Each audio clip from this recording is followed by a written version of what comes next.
Bonsoir à toi mon frère, bonsoir à toi ma soeur, j'espère que vous allez bien. Aujourd'hui, je vais parler d'une vidéo assez triste, ok? Et j'aimerais bien que vous compreniez le message que j'aimerais transmettre au travers de cette vidéo. En effet, je parle de ça aujourd'hui, pourquoi? Parce qu'il y a beaucoup de gens qui me racontent leur histoire, qu'ils ou qu'elles ont vécu ici au Québec, Canada, en lien avec le racisme et la discrimination. Et parfois, ces personnes ont l'impression que je ne les écoute pas bien, que je ne les lis pas. Je vous lis tous quand vous m'écrivez. Mais je préfère ne pas mettre l'accent dessus parce que ce n'est pas tous les Québécois qui sont racistes. Ce n'est pas tous les Canadiens qui vivent dans la discrimination. Je tiens à te dire vraiment que c'est une poignée de personnes qui pensent que quand on arrive ici au Québec ou au Canada, on vient pour voler les jobs des gens ici. On vient ici pour pouvoir prendre leurs appartements. Bref, il y en a qui racontent beaucoup de choses et malheureusement, ils sont dans une forme d'utopie et on ne peut rien faire avec ça. Le gouvernement ne peut rien faire, eux, ils ne peuvent rien faire parce que si on n'avait pas besoin de nous, on ne devait pas ouvrir les portes d'immigration ici au Canada. OK? Mais bien avant de parler de mon histoire, je tenais simplement à vous rappeler que toutes les personnes qui sont ici, qui veulent venir au Canada, ok, et qui sont sur le point d'arriver au Canada, ou bien qui sont simplement curieux de la façon dont on vit ici au Canada, nous allons commencer des rencontres virtuelles. Les rencontres virtuelles pour l'Afrique et les Caraïbes. On va commencer les rencontres virtuelles pour l'Afrique et les Caraïbes. Donc, si tu es en Afrique ou dans les Caraïbes et que tu aimerais savoir comment on vit le quotidien au Canada, enregistre-toi si c'est sur YouTube, sur le lien qui est en bas, et si c'est sur Facebook, le lien qui est en haut. Quand tu vas t'enregistrer le 16, ok, on va t'envoyer le lien Zoom pour que tu puisses te connecter et pouvoir poser tes questions durant la rencontre virtuelle. Ok, les places vont très vite. Ok, ça fait peut-être, je pense, 3 jours qu'on a mis ce lien. Il y a beaucoup de personnes, donc fais vite, prends vite ta place en fait. Bon, on va parler de ce que j'ai vécu pour que vous puissiez comprendre pourquoi je ne mets pas trop en avant les histoires de racisme et discrimination. Moi, particulièrement, j'ai vécu une histoire traumatisante avec ma petite famille en ce qui a trait au racisme. Quand je me suis marié en 2017, on a pris un appartement, ok, ma femme et moi, pour pouvoir être avec notre petite famille qu'on allait fonder. En bas, il y avait des Québécois de souche. En haut, il y avait des Québécois de souche et nous étions au milieu. Juste pour faire une histoire courte, au tout début, quand je suis parti saluer ceux qui étaient en haut, c'était une, une agression quasiment pourquoi je suis venu les saluer. Alors que moi, en tant que quelqu'un qui a été bien éduqué, quand j'arrive, je salue les voisins d'en bas et les voisins d'en haut, tout simplement.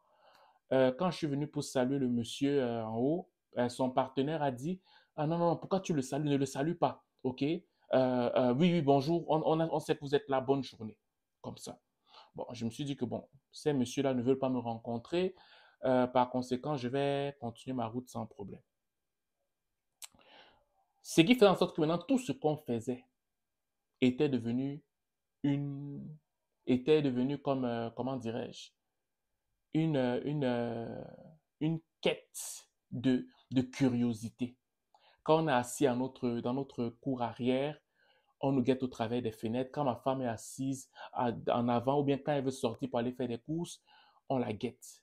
Quand on sort, par exemple, du petit bâtiment où il y avait le bas, le milieu et le haut, nous étions au milieu.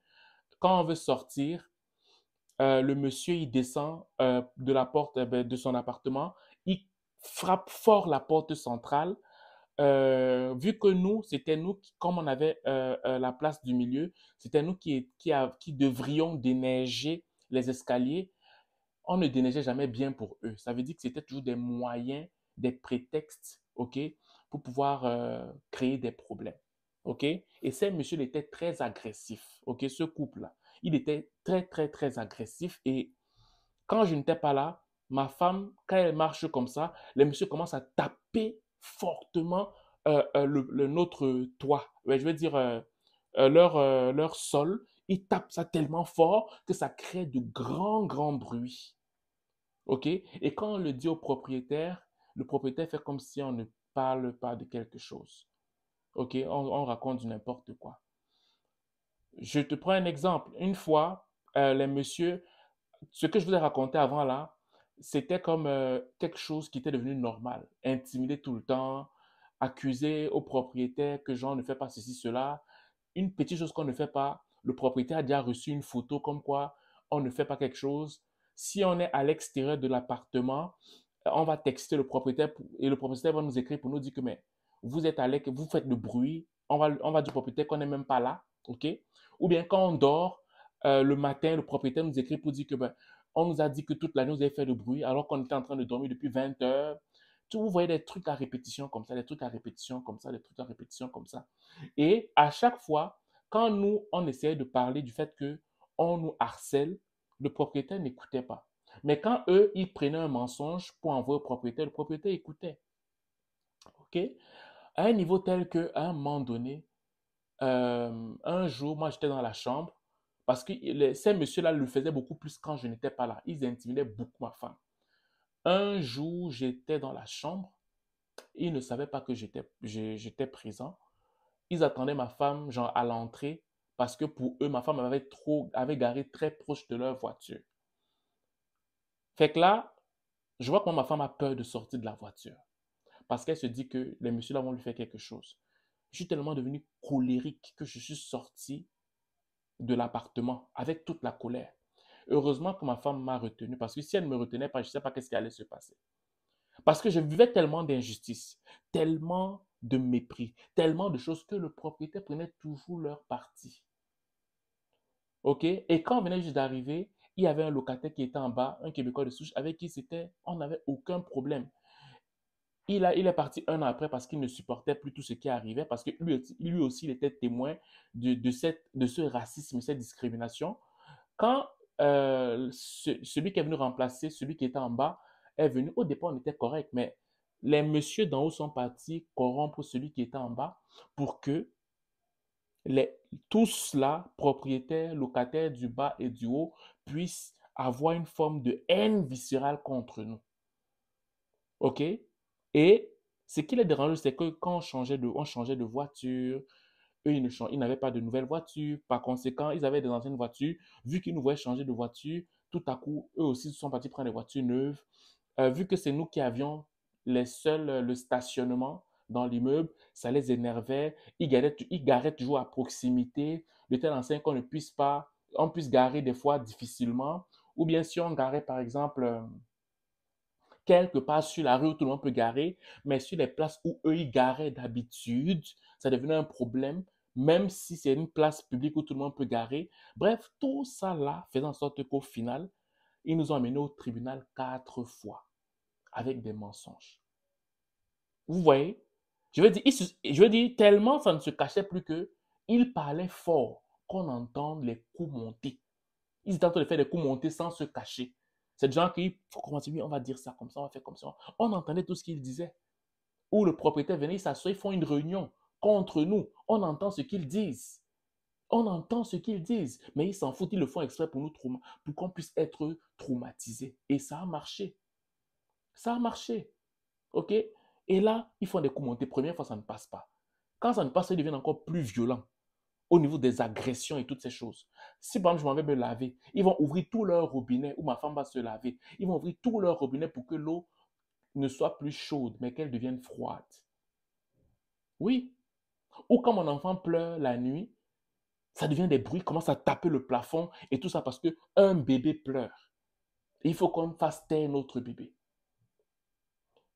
3 fois, 4 fois, on est allé au tribunal. 3 fois, on a eu gain de cause.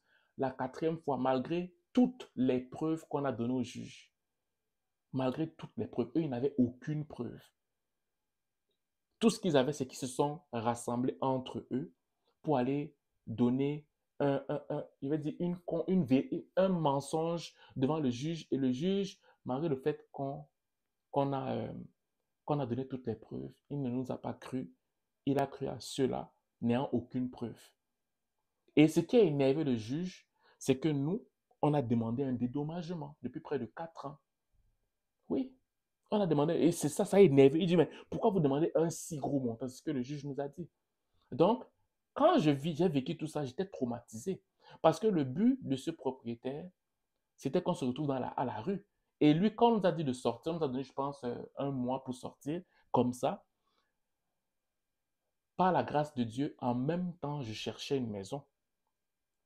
Et dans ces 1 mois, par la grâce de Dieu, on a trouvé la maison. Donc, quand on venait prendre nos affaires, les messieurs d'en haut étaient en train de balayer. Ils balayaient comme si, en fait, ils nous chassaient.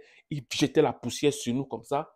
Celle d'en bas, celle qui était en bas, nous saluait avec un sourire narquois. Au revoir, bonne journée. Il se moque de nous. Et le propriétaire, quand il est venu récupérer ses clés, l'appartement était nickel, parfait. Mais pour lui, il cherchait encore des problèmes malgré le fait que le verdict était sorti. Malgré le fait que le verdict était sorti, il cherchait quand même les problèmes. Et après, il me dit, oh, mais vous avez dormi dans la rue? Oh, non, non, c'était une blague. Je dis, non, non. Je lui ai dit, non, non, non, on n'a pas dormi dans la rue. On a acheté une maison. Il est resté comme ça. Parce qu'il ne comprenait pas que comment se fait-il que je faisais tout pour les mettre dehors et je devais me réjouir sur le fait qu'ils n'ont plus de logement. Mais en cette période-là, on a eu une maison. Et en fait, il ne comprenait pas. Il est resté, en fait, il ne pouvait pas cacher le fait qu'il soit étonné. Il est resté comme ça. Il restait comme ça, il était ébahi complètement. Et en fait, la victoire qu'il disait avoir n'avait plus de goût. Pourquoi? Parce que leur objectif n'était plus le cas. C'était plus ça. Le fait que gens se retrouvent dans des problèmes. Non, on avait trouvé la maison à la même période où on nous avait mis à l'extérieur. OK? Et à l'instant que je vous parle, entre eux là-bas, c'est la guerre. Parce qu'ils avaient menti, mais maintenant, entre eux, ils ne se supportent pas. OK? Maintenant, de l'autre côté, la majeure partie des bonnes choses que j'ai eues ici, ce sont des Québécois de souche qui m'ont donné ça. Donc, quand je vous dis que je ne peux pas beaucoup parler de discrimination parce que c'est la majeure partie de ceux qui sont ignorants qui vont faire de telles choses. Parce que de la même façon que eux, ils sont Québécois, moi aussi, je suis Québécois. Parce que ce sont les Autochtones qui sont les premiers qui étaient ici. Ce sont les Euro-descendants sont venus ici. Il y avait des Autochtones ici. OK? Raison pour laquelle la façon de gouverner le Canada est basée sur 3 types de façons de gouverner. Il y a la façon fédérale de gouverner le Canada, il y a la façon provinciale de gouverner le Canada, et il y a aussi la façon des Premières Nations de gouverner le Canada. Les 3 sont gérés différemment. OK? Donc, qu'un eurodescendant ne t'intimide pas, parce que tous ces Québécois de souche que tu vois là, qui sont des racistes là, sont aussi des étrangers sur cette terre. OK? Voilà. Donc, et si on ne nous voulait pas ici, les gouvernements ne devaient pas ouvrir les portes pour l'immigration. Si les portes sont ouvertes, c'est parce qu'on a besoin aussi de nous. On a besoin de toi, on a besoin de moi. Et vous allez voir que le gouvernement ne prône pas pour ça. Oui, on va dire que oui, il y a souvent certains égarements et toutes ces choses. Non, non. De façon générale, le Canada ouvre ses portes parce qu'ils ont besoin de tous les immigrants, peu importe la couleur de la peau. Donc, je fais cette vidéo juste pour te dire que ne t'attarde pas sur ceux que tu vas trouver au Canada ou celles que tu vas trouver au Canada qui sont des racistes. Non! Tu vas trouver plus de personnes ouvertes aux immigrants que de personnes fermées aux immigrants. Donc, je tenais à te faire ce message pour que tu puisses passer très rapidement à autre chose si quelqu'un est raciste envers toi. C'est bon? Voilà. Donc, c'est ce que je voulais te dire aujourd'hui. Sois fort, peu importe les expériences racistes ou discriminatoires que tu as eues, passe vite à autre chose parce qu'il y a plus de personnes ouvertes de cœur au Canada envers les immigrants noirs, s'il faut le dire ainsi, que des personnes qui sont pleinement racistes. Laisse-moi ces paumes pourries de côté et sois beaucoup plus positif envers ceux qui t'ouvrent les bras. Voilà. Donc, c'est ce que je voulais te dire aujourd'hui. Sur ce, pour toutes les personnes qui m'écoutent d'Afrique ou des Caraïbes et qui aimeraient en savoir plus sur la façon dont on vit ici, afin de ne pas être éparpillés, perdus quand ils arrivent au Canada, ou tout simplement parce qu'ils sont intéressés dans la façon dont on vit ici, enregistrez-vous pour la prochaine rencontre qui est le 16 décembre. Pour YouTube, le lien est en bas et pour Facebook, le lien est en haut. Sur ce, je vous souhaite de passer une excellente journée ou une excellente soirée, dépendamment de vous m'écouter. Ciao.